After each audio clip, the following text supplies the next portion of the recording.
স্থানীয় সংবাদ পড়ছি সুদীপ বসু। প্রথমে বিশেষ খবর।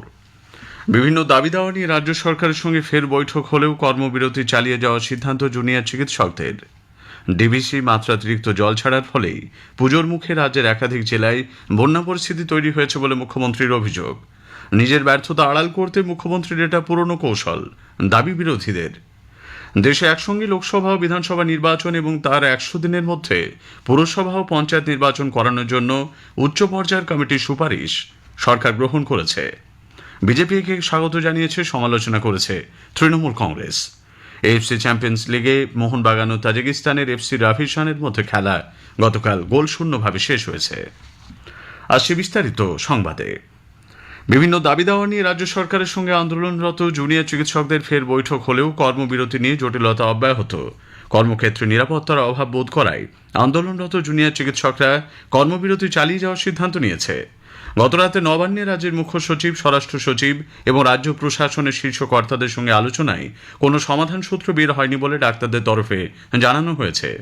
বৈঠক শেষে সাংবাদিকদের মুখোমুখি হয়ে ওয়েস্টবেঙ্গল জুনিয়র ফ্রন্টের ডাক্তার রুমেলিকা কুমার বলেন, মেডিকেল কলেজগুলিতে স্বাস্থ্য পরিষেবার বেহাল অবস্থা, থ্রেড কালচার সীমাহীনভাবে বেড়েছে। এরই ফলস্বরূপ এক সহকর্মীকে তাঁরা হারিয়েছেন। এই পরিবেশ থেকে বেরিয়ে আসতে গণতান্ত্রিক পদ্ধতিতে ছাত্র সংসদের নির্বাচন প্রয়োজন। পাশাপাশি স্বাস্থ্য দপ্তরের কয়েকজন শীর্ষ পদাধিকারীকেও সরানো দরকার। দীর্ঘ বৈঠকে ফ্রন্টের প্রতিনিধিদের বিভিন্ন দাবি দেওয়া মুখ্য সচিব মেনে নিলেও মিনিটসে সই করতে রাজি হননি। এই বিষয়টি নিয়ে রাজ্য প্রশাসনের চলতি অচলাবস্থা কাটাতে সদিচ্ছা নিয়েও প্রশ্ন তোলেন তিনি। রুমেলিকা বলেন, বৈঠক নিয়ে তাঁরা কিছুটা হলেও আস্থা হারিয়েছেন।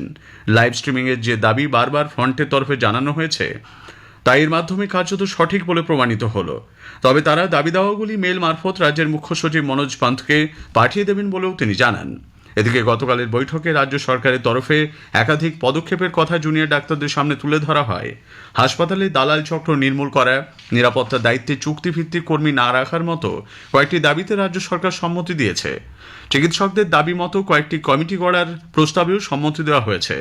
রাজ্য সরকারের তরফে বৈঠকে ছিলেন মুখ্য সচিব ছাড়াও স্বরাষ্ট্র সচিব নন্দিনী চক্রবর্তী, রাজ্য পুলিশের ডিজি রাজীব কুমার, কলকাতার পুলিশ কমিশনার মনোজ ভার্মা এবং রাজ্য পুলিশের এডিজি আইন শৃঙ্খলা জাভেদ শামীম।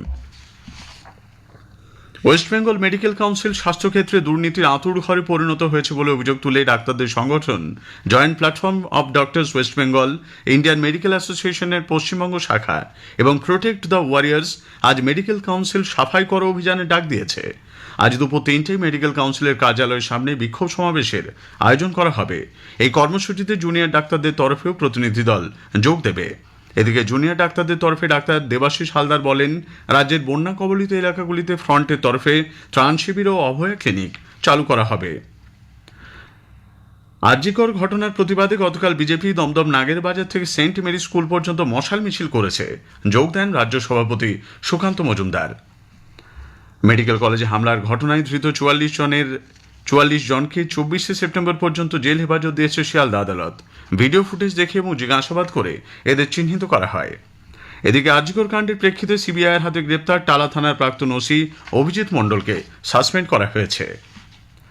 ডিবিসি মাত্রাতিরিক্ত জল ছাড়ার ফলেই পুজোর মুখে রাজ্যের একাধিক জেলায় বন্যা পরিস্থিতি তৈরি হয়েছে বলে মুখ্যমন্ত্রী মমতা ব্যানার্জি অভিযোগ করেছেন। হুগলির পুরসুড়া ও পশ্চিম মেদিনীপুরের ঘাটালের রানীর বাজারের প্লাবিত এলাকা সরেজমিনে ঘুরে দেখার পর গতকাল তিনি বলেন, ডিবিসি 3 লক্ষ কিউসেক হারে জল ছেড়েছে। বারবার তিনি কথা বলেছেন ডিবিসি কর্তৃপক্ষ এবং ঝাড়খণ্ডের মুখ্যমন্ত্রীর সঙ্গে, কিন্তু তারপরেও নিজেদের রাজ্যকে বাঁচাতে বাংলাকে ডুবিয়ে দেওয়া হয়েছে। ম্যানমেড ফ্লাড পরিকল্পিতভাবে বাংলাকে ডুবিয়েছে নিজেদের রাজ্যকে বাঁচাবার জন্য। যখন তোমাদের 70% ভরে, 80% ভরে, তখন তোমরা কেন ছাড়ো না? আর নিজেদের রাজ্যটাকে বাঁচাও আর সবটা বাংলার উপরে ঠেলে দাও। বাংলার কত বঞ্চনা সহ্য করবে? এদিন দুপুরে হাওড়া হয়ে হুগলিতে পৌঁছন মুখ্যমন্ত্রী। পুরসুরা যাওয়ার পথে একটি সেতুর উপর বানভাসী মানুষদের দেখতে পেয়ে গাড়ি থামান, কথা বলেন তাদের সঙ্গে। ডিবিসির বিরুদ্ধে ক্ষোভ উগরে দেন তিনি। পুরসুরা থেকে পশ্চিম মেদিনীপুরের ঘাটাল রওনা হওয়ার আগে কামারপুকুরে গিয়ে শ্রী রামকৃষ্ণের জন্মভিটায় তিনি শ্রদ্ধা জানান। ঘাটালের প্লাবিত এলাকা দেখে ক্ষুব্ধ মুখ্যমন্ত্রী বলেন, বাংলার সঙ্গে বঞ্চনা করা হয়েছে। এই বন্যা মানুষের তৈরি। মেদিনীপুর সার্কিট হাউসে রাত্রিবাসের পর মুখ্যমন্ত্রী আজ পূর্ব মেদিনীপুরের পাঁশকুড়ায় বন্যা পরিস্থিতি সরেজমিনে খতিয়ে দেখবেন। এদিকে দুর্গাপুর ব্যারেজ থেকে জল ছাড়ার পরিমাণ কিছুটা কমেছে। 2,18,000 কিউসেক হারে জল ছাড়া হয়েছে বলে জানা গেছে। তবে এই পরিমাণ আরও কমানো হতে পারে বলেই গতরাতে জানানো হয়েছিল। বিভিন্ন জেলায় বন্যার প্রেক্ষিতে এখনো পর্যন্ত 1,44,000-এর বেশি মানুষকে অন্যত্র সরিয়ে নিয়ে গেছে প্রশাসন। এর মধ্যে হুগলিতে সবচেয়ে বেশি 1,15,000-এর বেশি মানুষকে স্থানান্তরিত করা হয়েছে। নবান্নে কন্ট্রোল রুম থেকে সব জেলার প্রশাসনের সঙ্গে নিয়মিত যোগাযোগও রাখা হচ্ছে। নিম্নচাপের বৃষ্টি এবং ডিবিসির ছাড়া জলে ফুলে ফেপে উঠেছে দামোদর নদ। নিচু এলাকাগুলি জলমগ্ন, অনেক বাড়িতে জল ঢুকেছে। বিস্তীর্ণ এলাকার চাষের জমি জলের তলায়।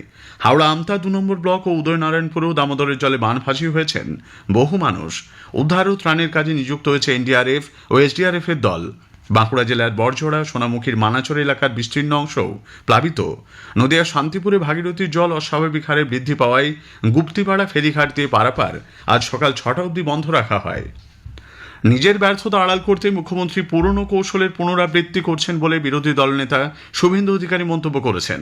এক্স হ্যান্ডেলে তিনি লিখেছেন, প্রতি বছর মুখ্যমন্ত্রী ম্যানমেড বন্যা শব্দবন্ধের ব্যবহার এবং পশ্চিমবঙ্গে বন্যার জন্য কেন্দ্রীয় ও ঝাড়খণ্ড সরকার এবং ডিবিসিকে দায়ী করেন। মানুষ মুখ্যমন্ত্রীর বক্তব্য শুনে ক্লান্ত। শুভেন্দুর দাবি, মুখ্যমন্ত্রী এবং সেচ ও জলপথ দপ্তর পুরোপুরি ব্যর্থ। রাজ্যের বন্যা পরিস্থিতি দিনের পর দিন খারাপ হচ্ছে বলে প্রবীণ কংগ্রেস নেতা অধীর রঞ্জন চৌধুরী মনে করেন। সাংবাদিকদের প্রশ্নের জবাবে গতকাল তিনি বলেন, রাজ্যে বন্যা পরিস্থিতি জানা সত্ত্বেও যে সতর্কতামূলক ব্যবস্থা নেওয়ার প্রয়োজন ছিল সেদিকে রাজ্য সরকার নজর দেয়নি। এসইউসিআই কমিউনিস্ট রাজ্যে ভয়াবহ বন্যা পরিস্থিতি নিয়ে মুখ্যমন্ত্রী মমতা ব্যানার্জির বক্তব্যের সমালোচনা করে ত্রাণের রাজনীতি এবং মানুষের জীবন নিয়ে ছেলেখেলা করার অভিযোগ করেছে। দলের রাজ্য সম্পাদক চণ্ডীদাস ভট্টাচার্য গতকাল এক বিবৃতিতে বলেন, বন্যায় হাওড়া, হুগলি, বাঁকুড়া, 2 মেদিনীপুর ও বীরভূম প্লাবিত। ডিবিসি থেকে যে হারে জল ছাড়া হচ্ছে তাতে বন্যা হয় স্বাভাবিক। তিনি বাঁধগুলির ধারণ ক্ষমতা বৃদ্ধি, নিকাশি ব্যবস্থার উন্নতিরও দাবি জানান। দেশে একসঙ্গে লোকসভা ও বিধানসভা নির্বাচন এবং তার 100 দিনের মধ্যে পুরসভা ও পঞ্চায়েত নির্বাচন করানোর জন্য উচ্চ পর্যায়ের কমিটির সুপারিশ সরকার গ্রহণ করেছে। প্রাক্তন রাষ্ট্রপতি রামনাথ কোবিন্দের নেতৃত্বে এই কমিটি রাজনৈতিক দল ও বিশেষজ্ঞ সহ সংশ্লিষ্ট সব পক্ষের সঙ্গে বিস্তারিত আলোচনাও করেছে। গতকাল কেন্দ্রীয় মন্ত্রিসভার বৈঠকের পর তথ্য ও সম্প্রচার মন্ত্রী অশ্বিনী বৈষ্ণব জানান, 2টি পর্যায়ে সারা দেশে নির্বাচন হবে। প্রথম দফায় একসঙ্গে হবে লোকসভা ও বিধানসভা নির্বাচন। তার 100 দিনের মধ্যে পঞ্চায়েত ও পুরসভার ভোট করানো হবে। বিজেপি কেন্দ্রীয় মন্ত্রিসভার এক দেশ এক নির্বাচনের সুপারিশ গ্রহণকে স্বাগত জানিয়েছে।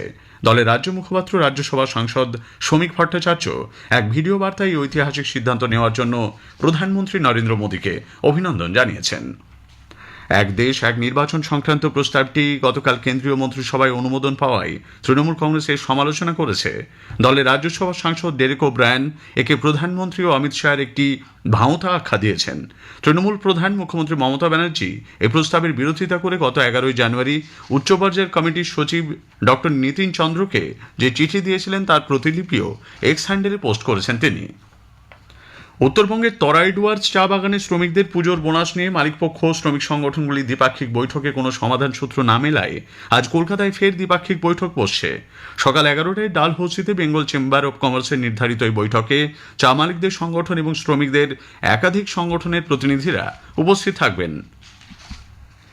মালদার গাজলে গতকাল গাজল 1 নম্বর অঞ্চলের অঙ্গনওয়াড়ি কর্মী ও সহায়িকাদের উদ্যোগে সুপুষ্টি দিবস উৎসব পালিত হয়েছে।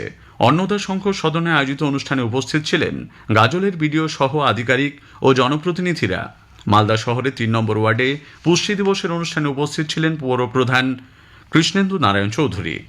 এদিকে গত 2 মাস ধরে টাকা পাচ্ছেন না অভিযোগ তুলে জলপাইগুড়ি জেলা অঙ্গনওয়াড়ি কেন্দ্রগুলিতে বিক্ষোভে সামিল হয়েছেন প্রায় 500 অঙ্গনওয়াড়ি কর্মী। এমনকি কাজের জন্য প্রয়োজনীয় মোবাইল ফোনও তাদের দেওয়া হয়নি বলেও অভিযোগ তুলেছেন তারা। প্রশাসনের তরফে 1 সপ্তাহের মধ্যে বকেয়া অর্থ মিটিয়ে দেওয়ার আশ্বাস পেয়ে বিক্ষোভ তুলে নেওয়া হয়। নতুন দিল্লির বিজ্ঞান ভবনে কেন্দ্রীয় অর্থমন্ত্রী নির্মলা সীতারামনের এনপিএস বাৎসল্য প্রকল্পের সূচনা গতকাল স্টেট লেভেল ব্যাংকার্স কমিটি কলকাতায় তাদের সদর দপ্তরে সরাসরি সম্প্রচারের ব্যবস্থা করে। রাজ্য SLBC general manager Shivshankar Singh, Punjab national ব্যাংকের জেনারেল ম্যানেজার ভুবনেশ্বরী ভেঙ্কটরামন, নাবার্ডের জেনারেল ম্যানেজার দীপমালা ঘোষ প্রমুখ অনুষ্ঠানে উপস্থিত ছিলেন। এএফসি চ্যাম্পিয়ন্স লিগ 2 এর মোহনবাগান সুপার জায়ান্ট প্রথম ম্যাচে ড্র করেছে। গতকাল যুবভারতী ক্রীড়াঙ্গনে মোহনবাগান ও তাজিকিস্তানের এফসি রাভিশানের মধ্যে খেলাটি গোলশূন্যভাবে শেষ হয়। 2 অক্টোবর পরবর্তী অ্যাওয়ে ম্যাচে মোহনবাগান ইরানের ট্র্যাক্টর এসসির বিরুদ্ধে খেলবে।